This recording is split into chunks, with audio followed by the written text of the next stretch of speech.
Sometimes I feel like a star, but only strictly where I'm famous. I'm in this for the longest haul, like we'll see where it takes us. I'm throwing back these double shots like whiskey here is weightless. Cause this career I chose was even riskier than Vegas, yo.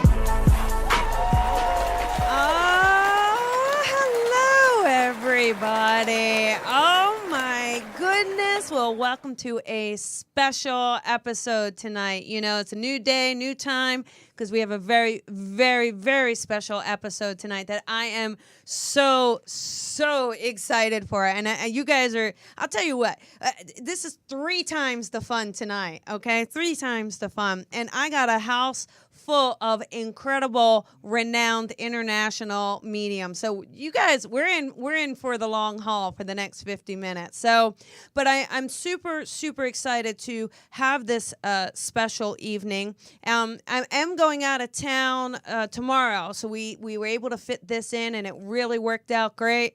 I'm going to be in New Jersey this Sunday. So again, if anybody is around, come out and hang out with me. And come join me. But again, let's get back to tonight, because that's what tonight is about. You know, we all work on our gifts, and we talk about the exploration and how we kind of came into everything. You know, with each week, you guys, with all the guests and all the talk, we discuss what mediumship is about, and all of us have stories of how we got into it and how it's important to train and learn and grow, because there's so many factors that are important. Well, I got 3 experts in the house with me tonight. So actually, I called one all the way over from Britain. He is a British medium. He is what's called an AFC tutor, Arthur Findlay College. And as any of you do know, I've had Paul Jacobs on, Mavis on, Andy Bing on. So as you know, it is the premier place of study in the world for mediumship. And it's not an easy thing to actually get the credentials to be a tutor at this college. So that in itself just shows you the level of dedication, hard work, and gift. And, you know, I got to meet him a couple years ago, and just, you know, the light that he gives to the world, the light that he constantly gives of himself over and over and over, and you can see it, and you can feel it, and just even me personally, him helping me take my gifts to a whole new level that I didn't even know was possible. So I am beyond excited to just say hello to Chris Drew. Hi, Chris. Hey, Colby. That was quite an intro. You're making me blush. Oh, but thank you. Yes. You're like, more. Stop more. I get it now. More? Oh, but actually, that's not it. That's one of our guests this evening. I thought we needed a little blonde power in the house, too. And so I got to not only the most unbelievable mediums, but they're very sexy too. So this is a visual treat as well. One is actually really worked as a doula, has her own center company. She's expanding into meditation, so many realms, and she also is doing this mediumship now pretty much full time. Miss Lorri Walker. Hi, Lorri. Hey, thanks for having us. Oh my goodness, so excited to have you in the house. And last, certainly not least, is a good friend of mine, a fellow medium in Los Angeles here, who we started maybe around the same time. I can't quite remember, but had many of the same teachers, which is so much fun. And you know what's remarkable is she's a school teacher, or was a school teacher. This is what she did for many, many, many, many years. And so as most of us, that calling urges you, pulls you in, and she could no longer resist. So now she as well does this full time. Susan Schueler. Hi, Susan. Colby, thank you for having me. Yes. So this is fantastic because, you know, I think what's wonderful is, you know, we all work a little differently, yet we've all kind of have very similar training. So I think it's beautiful that shows the essence of mediumship and how maybe us as the vessel is also as important as the connection to spirit. So what do you guys think? I just think, you know, it's an honor and a pleasure to do this work. And yeah, you know, we've all got this journey. I think anybody that's of true mediumship, that's got that ability, it will have always been latent throughout the life. I know with me, it's always been there. I can't remember a time when it wasn't there. I remember laying in my crib and actually looking around and seeing the spirit world all around me, even at that young age. Wow.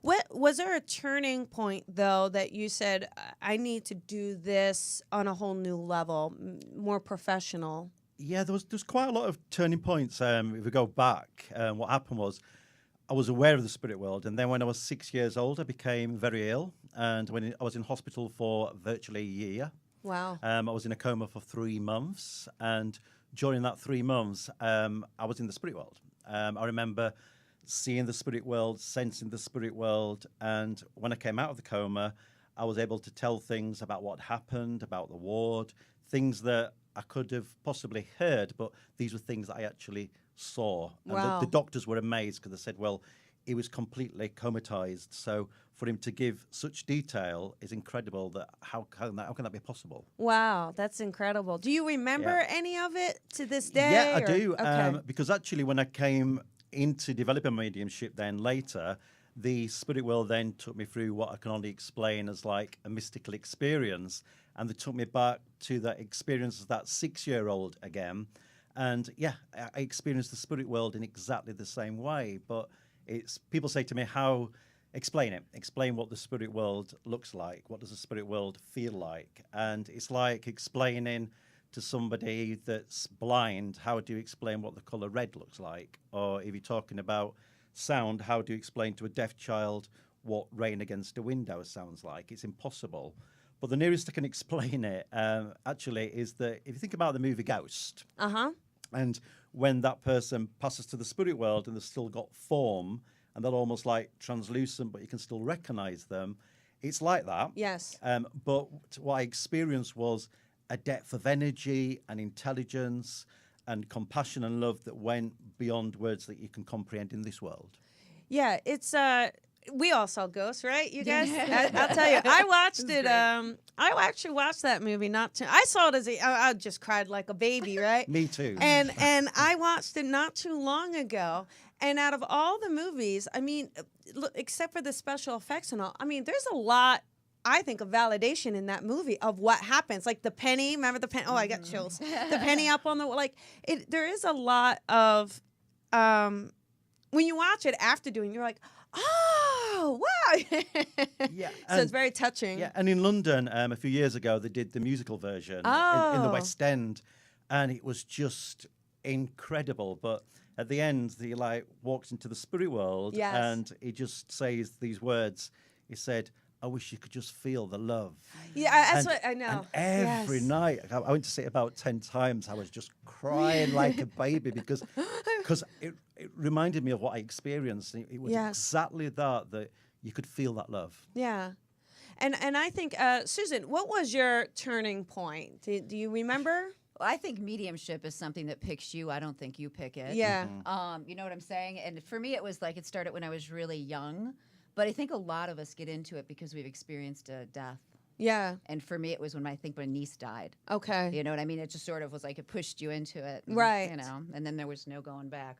Yeah. I think once you get a taste of it and you feel the love, as Chris is saying, it is very difficult to ignore it. And Lorri, anything in particular that is like you can recognize? Yeah, I didn't know what it was when I Mm-hmm. was really young. I felt things around me, and I felt scared. I didn't have anybody to explain things.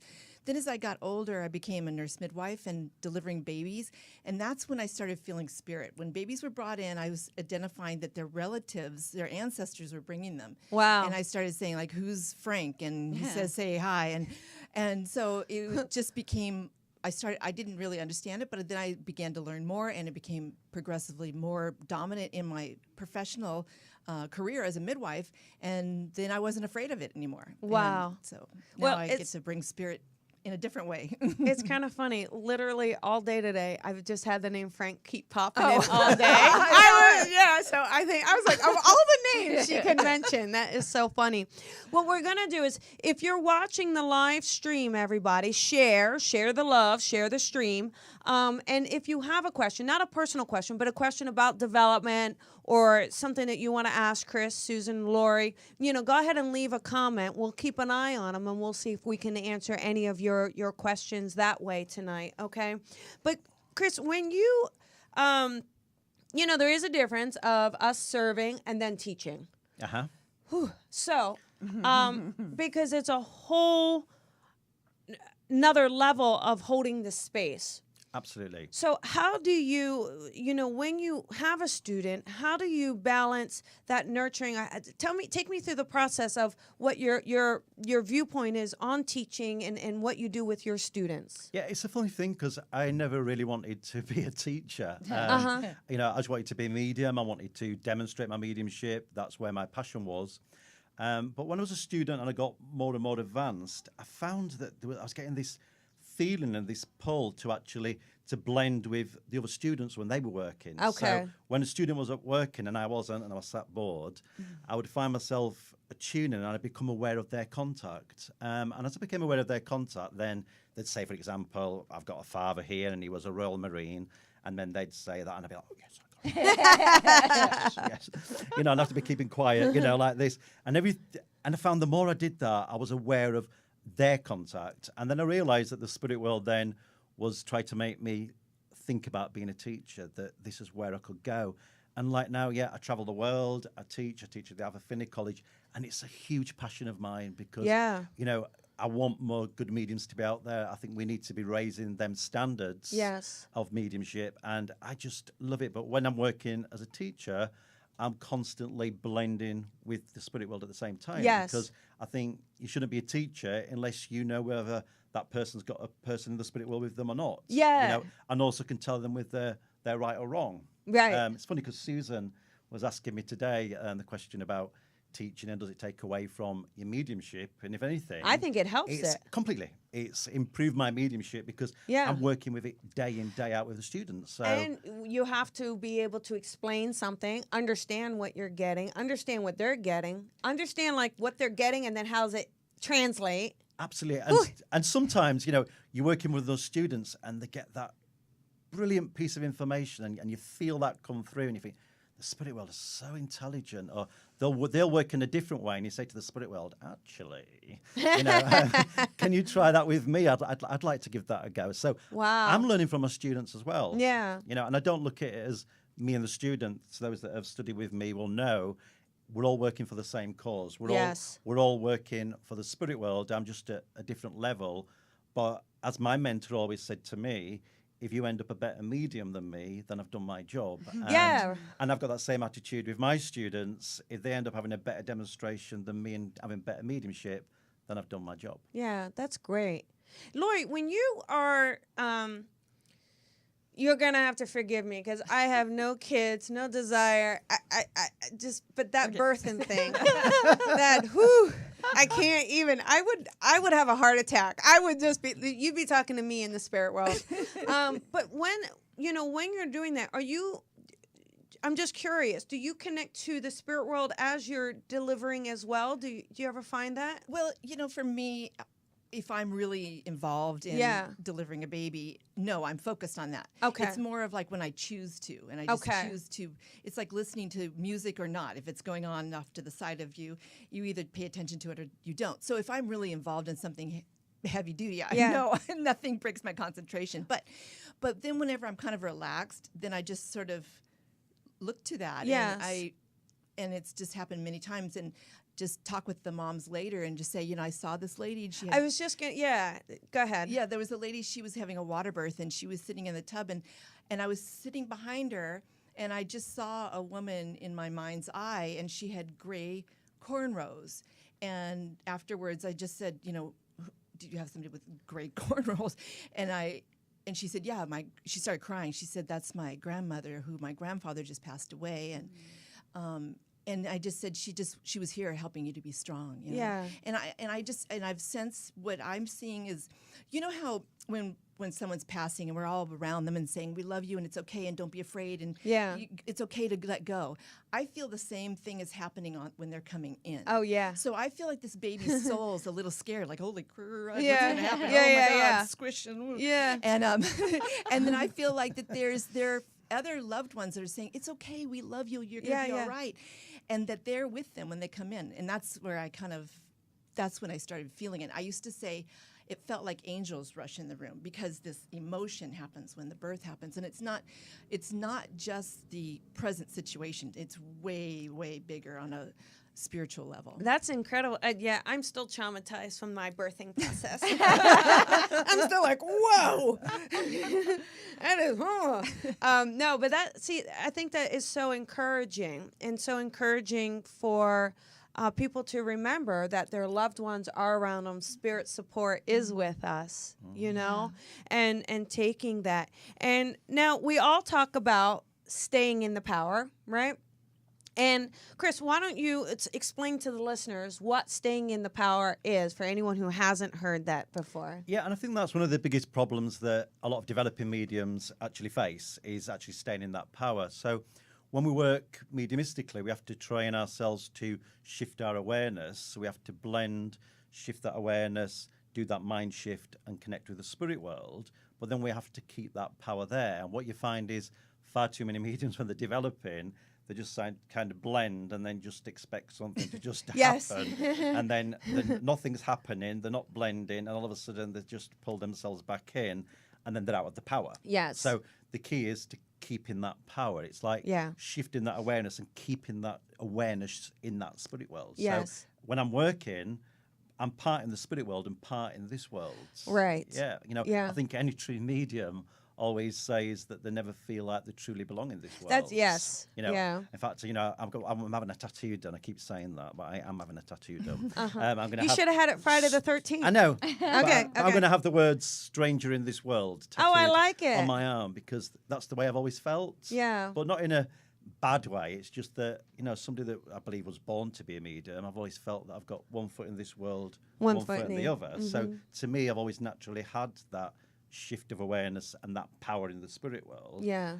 Which is great, because I can teach people how to achieve that then. Oh, good. Now, Susan, when you're staying in the power, how do you do that? Do you meditate as well, or take us through what your little tools are? It's so funny that you say that, because I remember when we first started out as mediums, it was almost like you had to do the hokey pokey. It was like, I have to open up chakras and I have to do all these things. And now it's just, I love this, and I got this from Chris. It's just kind of like, I've just expanded my awareness. I'm there. Yes. You know what I mean? It's like you don't have to do any of that stuff. But definitely meditate. Before it's like, I don't have my amethyst, man. I don't know. They're not going to talk to me. I mean, seriously, we all did it. I mean, when I used to go up, and I mean, at Lisa's, it was like you'd stand up there and you're like, okay, I didn't wear my black shoes. Oh no, those are. So yeah, absolutely. But now it's just a matter of, you know, just opening yourself up to the spirit world. But I think that kind of comes with doing it for a period of time. Right. But definitely meditation. I mean, but I think meditation's different for everyone, isn't it? Mavis, who irons and smokes.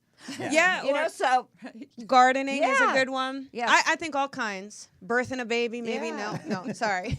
But I have to say, I'm a kinesthetic kind of meditator. I like doing yoga. I like doing gardening. Yes. You know. Yeah, all of that. Right. And Lorri, so you're doing a center as well, starting a new center, right? Doing healing and helping people with this process. Well, yeah, we're going to be. It's considered a yoga studio, and we're calling it's EPIC, and it means empowering people, inspiring change, and we're going to be doing things like we were just talking about today, about doing some donation types of opportunities where we do mediumship demonstrations for the public, and then whatever donations we give back to the community.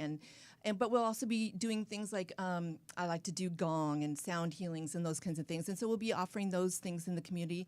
It's down in my hometown, San Clemente, California. Yay. And so, yeah, we're going to be doing that. And I'm really excited because in this community, as you know, Colby and Chris and Susan, we don't have a lot of venues for doing DEMS. Right. You know, that it's a unique thing. If you're in the UK, they're everywhere in churches. But here, you just don't go, I'm going to go do a DEM. That's the Sunday. thing. Yeah. And yeah. so I'd really like to be able to provide an opportunity as we are coming up this next weekend as for people to really see evidential mediumship. Yes. And bring it to more people, because until very recently it was so taboo, right? Right, right.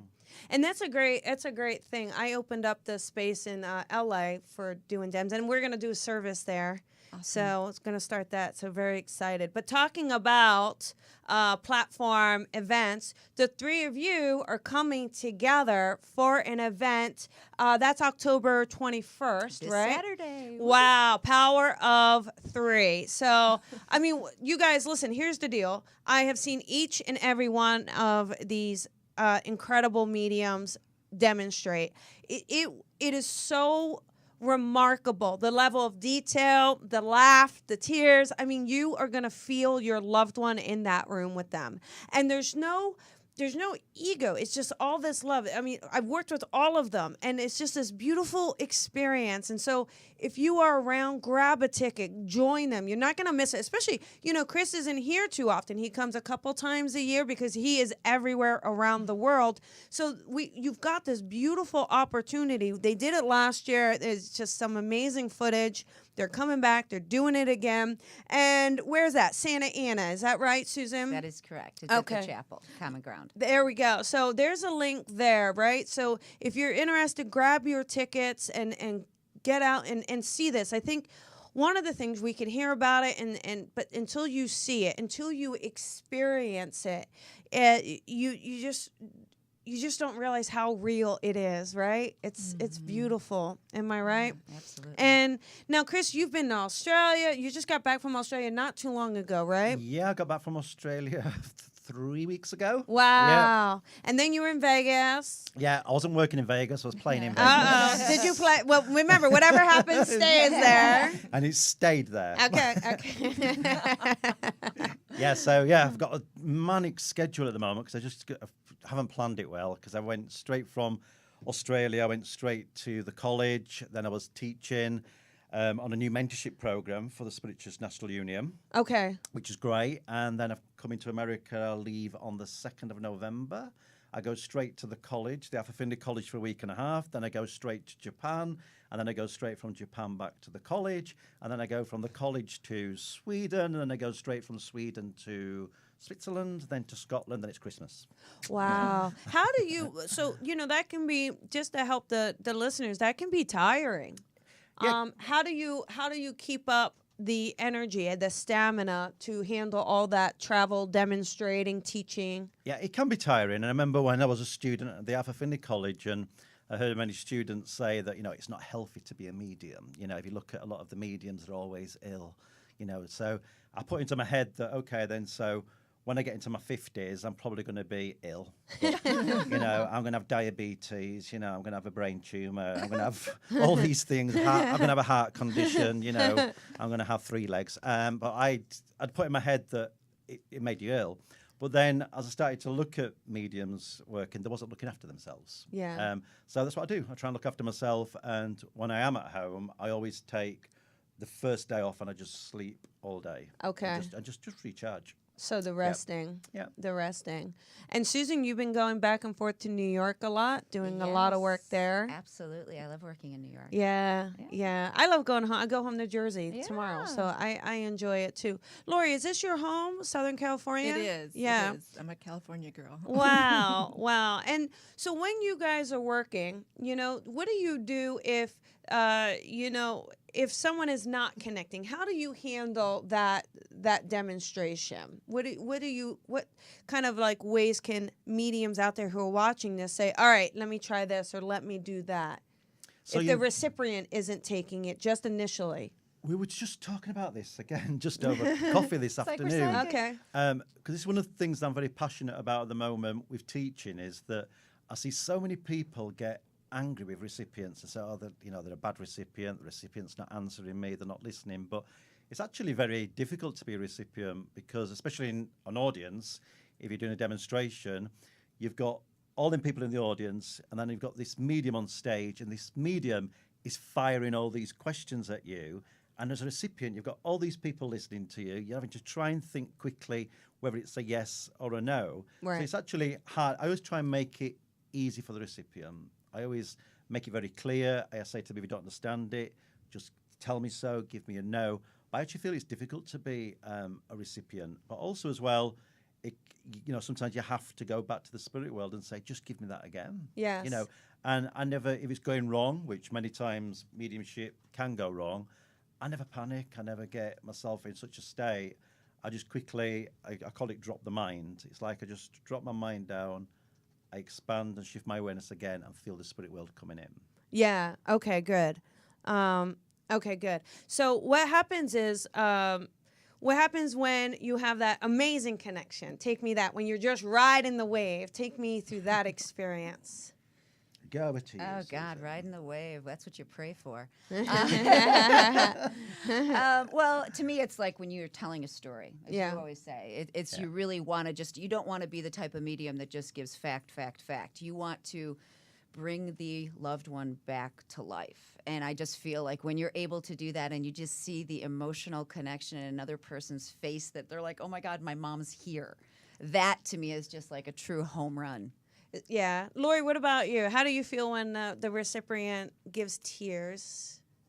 Well, I mean, I'm a pretty emotional person, so I try to hold my own back and not cry. Just a little bit. It's so true. Because I'm a clairsentient, so I feel what Spirit's feeling. So I'm feeling all this love that they want to pour all over their loved ones.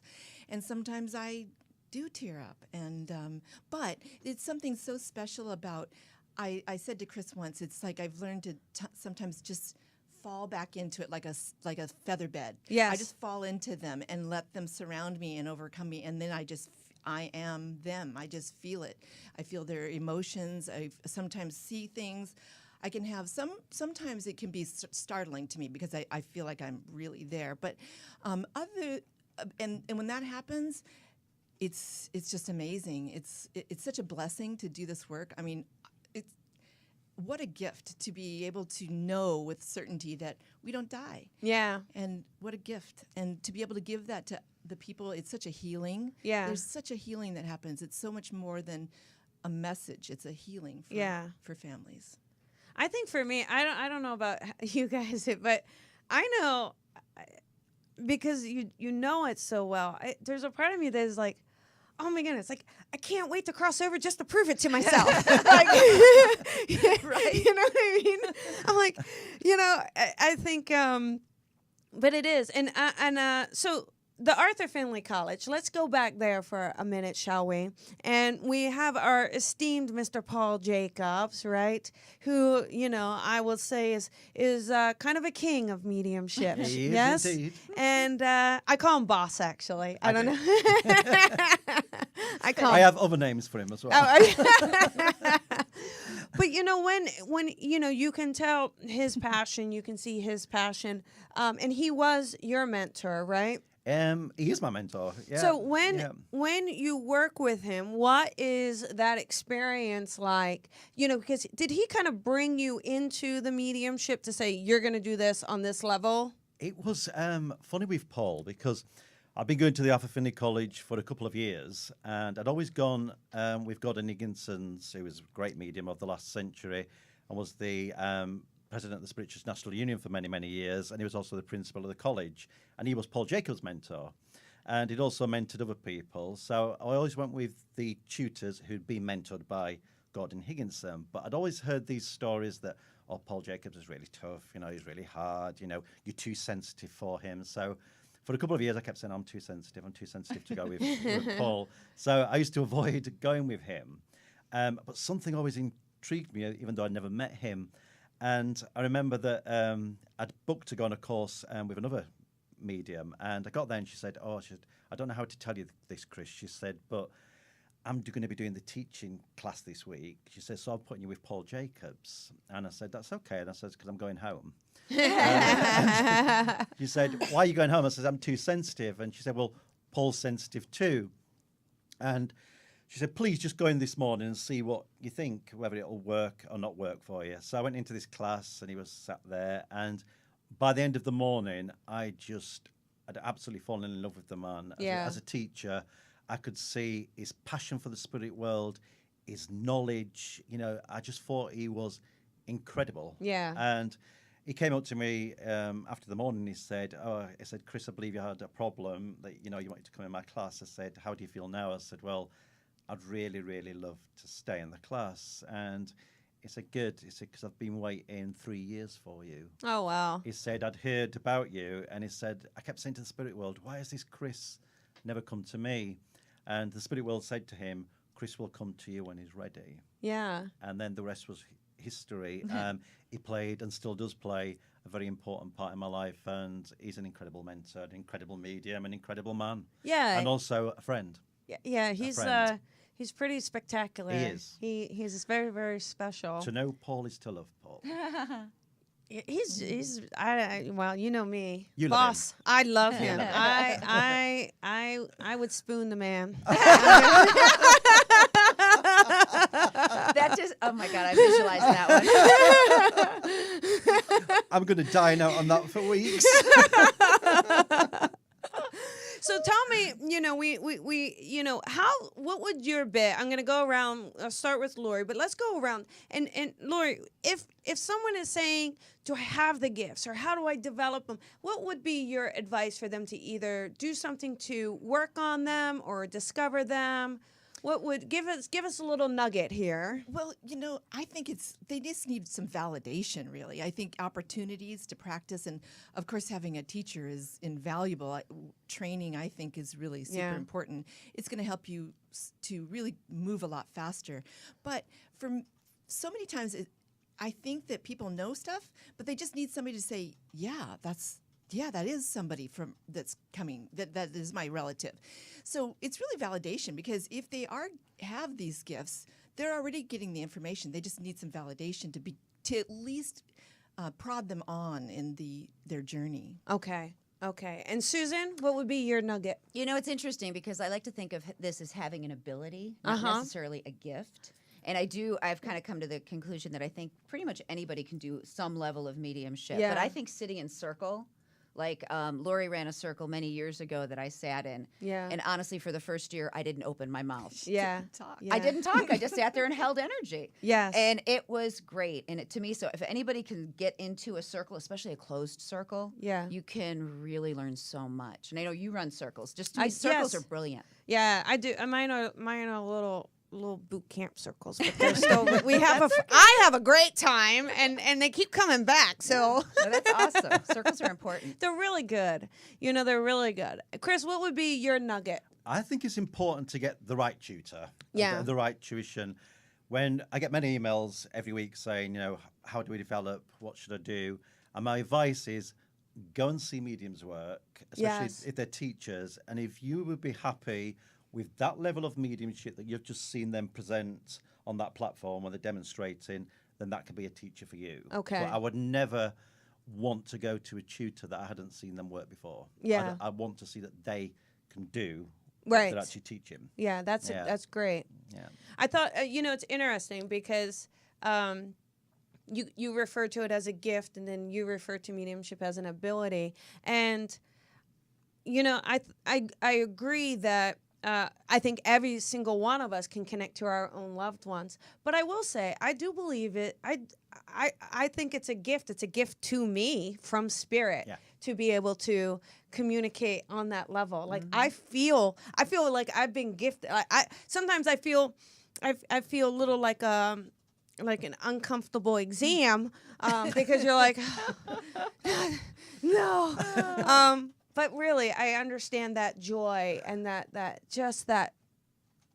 there are no words. I mean, there are no words. But all of us, go ahead. I'm sorry. I was just saying, but so I believe there's gifts, but abilities, that's what takes you to another level. Yeah. Is to have a good teacher and to be able to have circle and practice and get validation in a very judgmental surroundings and sympathetic. It takes you to another level of ability. So I think it's just all a progressive. And I don't know if it's because I used to be a fitness model or not, but I'm always, whenever I'm helping students or doing, I'm always equating it to the body. I'm like, but I do. I say, like some people will say they're clairvoyant and that's it. Well, I said, well, that's only like building your bicep.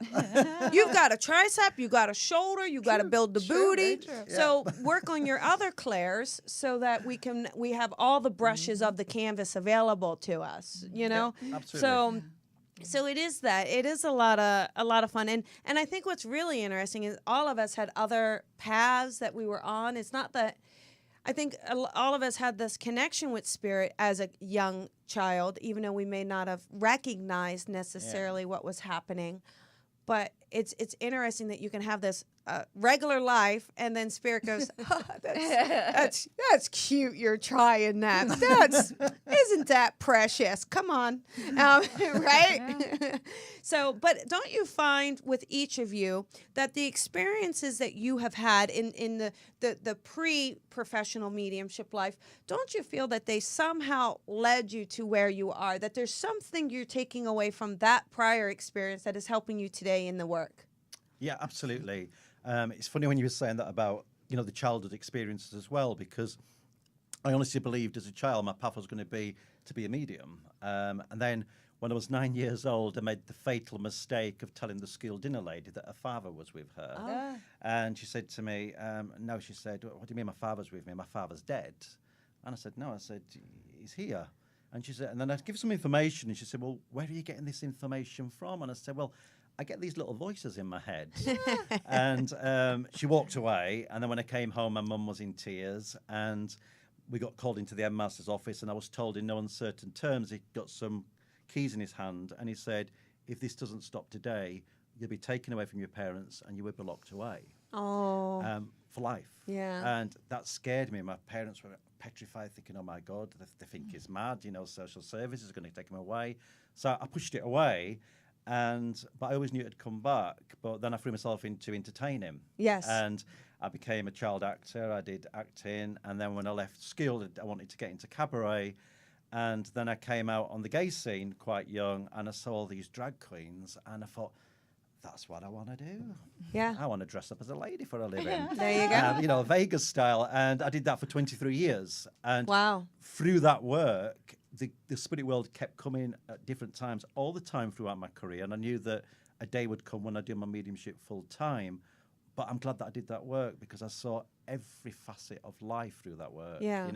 From being on that stage and meeting all the different communities that I met throughout my career. Yeah, I learned a lot about life. And I think to be a good medium, I once heard another medium say, to be a good medium, you need a few grey hairs. And once I got a few grey hairs, it was time. I got life experience for my mediumship to fully manifest. Oh, that's wonderful. Yeah. And just, I don't know, even the drag queen stuff is pretty darn cool. Yeah, I feel sorry for my parents, because it's like, I come out as gay, that's okay, Yeah. We'll deal with that. And then I want to dress up as a woman for a living. It's like, okay, we'll deal with that, and it's like, the neighbours say, so what's Chris doing now? Well, he's speaking to dead people now, it's like, but they're proud of what I do, they love what I do. Yeah. And I think, actually, they're just glad now that 9-year-old child wasn't mad. Yeah. Yeah. But yeah, they're very supportive of what I do. That's wonderful. But And I think, too, I always tell people, and we have a couple questions, so we'll get to those. But I always, I don't know, and I'll get your viewpoint on this, but there's a couple commercials in particular that are out on TV now, and they drive me crazy. And it's basically when you have a little kid, and the little kid is talking about monsters in the room, and you've got the parent saying, oh, you want to check for monsters? Oh, let's get the monsters out. Because I think children are connecting to the spirit world. And I think I had a bad dream, or I think sometimes they're connecting to spirit, and sometimes they're not recognizing that's it. And what does the parent say? Oh, I got it out of here. Oh, don't you worry about it. And I think sometimes parents can, without knowingly, close down the child's gift or inhibit the child to think it's a negative thing rather than it being a love thing. Do you think? I do, but I wouldn't encourage any child to actually develop the mediumship. I wouldn't, but I wouldn't push it away. Yeah. I agree. I believe that a lot of children have got that ability because the spirit world is here. So because they haven't got the adult mind and they've got a free imagination, Right. which is what I try to teach my students, to free their imagination, because the spirit world can work through that imagination. So the vivid imagination of a child can become aware of the spirit world. You know, Yes. and it's a natural process. It's the same with animals. If you've ever seen a dog or a cat all of a sudden just look into a corner and start barking, or their ears go up, because in that moment, it's often when they're just coming out of sleep or something, I think because the spirit world's here, they can become aware of it. Yes. But I wouldn't encourage children to develop mediumship, but I wouldn't push away the fact that the Close spirit it world down. that it exists. You know, I Yeah. would actually say to them, this is real. You've had a real experience, and if when you're older you want to develop that Yeah. ability, then we'd support you. Okay. But be a child. Yeah. Be a child. Play. Yeah. Play. We don't Play. play enough, do we? No, No. we do not. We don't. No. So, well, Susan, you kind of play. I try You're to play. really good. I'm serious. You come about up with it. Yeah. games and all sorts of stuff. I try. If anyone's gone to Susan's house, there's always it's really fun actually. There's all kinds of games, potluck. It's really great. So this is a question from one of the viewers right now. When developing your gift, I have an answer on this one, but I want to know what your answer is, Chris. When you're developing your gift, do you focus on your third eye? I definitely don't. No. I think because what you're doing then is you're actually controlling your mediumship. Yes. I wouldn't call it your third eye anyway. I don't like that expression. I prefer to say, with the mind's eye, which we would call clairvoyance. Right. But no, when I'm developing my mediumship, I actually want to go with that sensitivity. I want to go with that feeling, that emotion. I want to feel that personality of that communicator and the essence of them, and then naturally let a clairvoyant image appear and then feel within that and allow that to tell me a story about that communicator. Yes. So I wouldn't focus, and there's nothing wrong, there's people that do call it the third eye. I prefer to call it my mind, Yes. and that's what I'm working with. But no, I wouldn't focus on something because therefore you're controlling how the mediumship is going to work. And what if that spirit, what if it's a clairaudient or a clairsentient, then you're Absolutely. going to miss. Yeah. You're yeah. actually going to miss Yeah. it. All right. So we have another question too. So how can you tell if you are a medium? Now, this is a great one. So, because a lot of people think this, do you need to see spirit in order to be a medium? So let's go. Open bar on this one. Go I ahead. think if spirit ever showed itself to me the way you show yourself, or I think I'd cry. and I know that would have scared me so much. So I think it's different for each of us. But I think a majority of people do not see spirit like you see human people. Yeah. I think most of us see it our mind's eye. Yeah, the I way that you agree. say it. I agree. Yeah. Yeah. What And I about for you, Lorri? I thought my mom used to always tell people I was psychic, and I thought everybody just knew things. But then later, I thought I wasn't a psychic because I didn't see things. I Right. didn't see a ghost over here or what have you. And that's when I learned. Then I learned that that's not what it's about. It's really there's different ways to perceive it. Yes. And kind of like Susan, if I'd seen, as a kid, I was always scared because I could feel Yes. them. I felt like somebody was going to pop out behind a curtain, right? Because they were right there, but I just couldn't see them. Yeah. And so I was that scared little kid. Yeah. But now it's like, no, you don't really need, that's not the only way. You can feel them. Yeah. Or you smell them. Oh, you smell. You might smell flowers or his cologne, your grandpa's cologne, or all of those are possibilities. There's Yeah. no one way.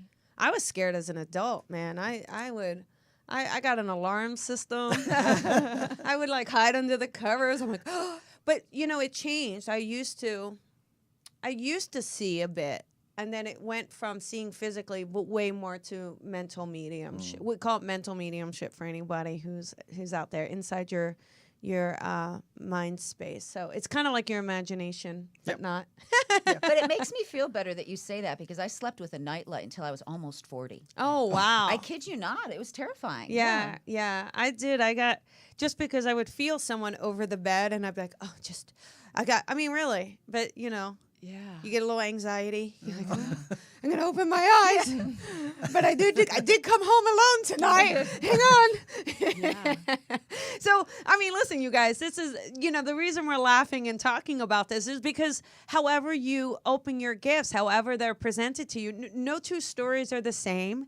No two experiences are the same. Your experience is your little unique special thing, and if you feel this gnawing is a way I like to call it.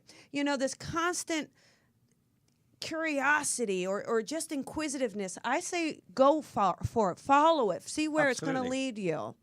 And goodness, time is flying by, right? But let's, I want to talk about, Chris, you've got a couple more events coming up. So we're going to get back to this power of 3 here. And I do want to just remind everybody that is this Saturday night. What time is it start? 7 o'clock. 7. Oh my goodness. 7 o'clock Saturday night, Santa Ana. So make sure you grab a ticket, get down there, grab a friend, grab a loved one, living preferably, and grab a ticket and watch these guys. You just won't regret it. It will really leave you just so riveted. Whether you get a direct message or not, just the evidence that you will see that night. Again, I have seen them work. It's a whole nother level. So just go to that.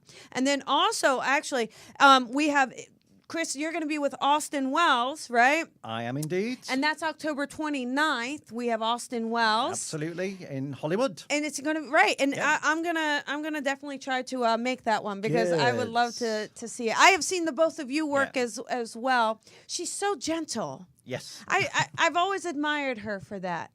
I even once I says, I don't know how you do that nurturing thing. It's beautiful. Yeah, she's a lovely soul. She just makes you feel so loved and warmed, and she invites that spirit world in, like it's home baked cookies.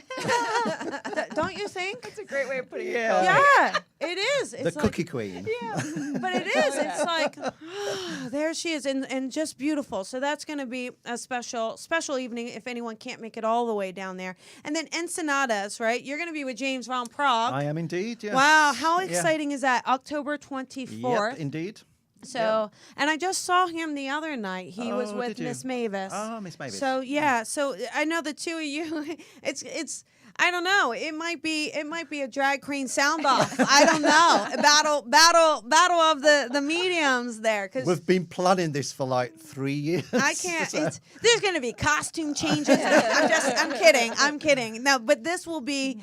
I can just see the dynamic of the spark that the two of you will bring, and I think it's going to be fun. a electrifying evening for anyone. So there's a link for that too. We have time. We're just going to do one more question if you guys have a time. So are dreams the same as mediumship? That's a good one. I'm not a dream person. A lot of people, I'm quite envious that people have these dreams where they have these experiences, but I never have them. Okay. But I believe there's certain people that in that dream state, because the conscious mind's out of the picture, then the spirit world can have an influence. Right. So I think it's happened to me a few times as a child where in the dream it was an experience that went far beyond having a dream. Right. So, but I wouldn't say it's the same as mediumship. I wouldn't want to be receiving a contact in a dream state. Right. They're definitely not. But I have to say, there are some nights where I go to sleep, Uh-huh. and I feel like it's like a party with all my dead people. Oh, good. So, yeah. there are I'm some times. envious. No, seriously, there are some nights like that. Yeah. That's good. And then how about you, Lorri? Well, I had a visitation, I want to say, from my mom after she passed, and it felt more real than real, and I don't know how to explain that other than it was. And for me, she had told me that if there's a way to come back, she would, and she would give me a message, and she did. So, but I wouldn't call that, maybe it was part of mediumship, but I wouldn't say, now, I'm a medium because I had a dream of my mom. Right. And I think it depends on what kind of dream you had. But if it feels like you're saying, I think if it feels like that experience, it could very well be a loved one popping in to say I think hi. it was a message, Yeah. All right. Well, you guys, can you even believe that is our time for tonight? Wow. I told you, right? You did. Right? So before we close down, do me a favor. If you'll just go around, give your website so the listeners know where to find you. Lorri? Yeah. I'm at LorriWalker.com, and that's Lorri, Lorri, Walker.com. Perfect. Susan? I am at mediumsusan.com. Easy. And Chris? I'm at www.chrisdrew.org. Wow.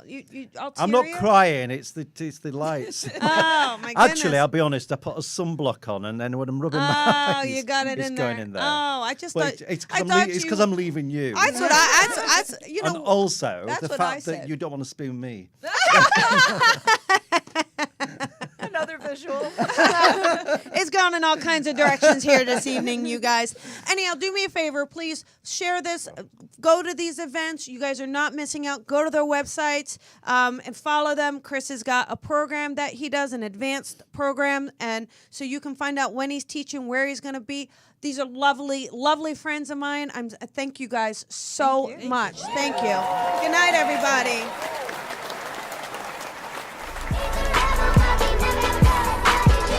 If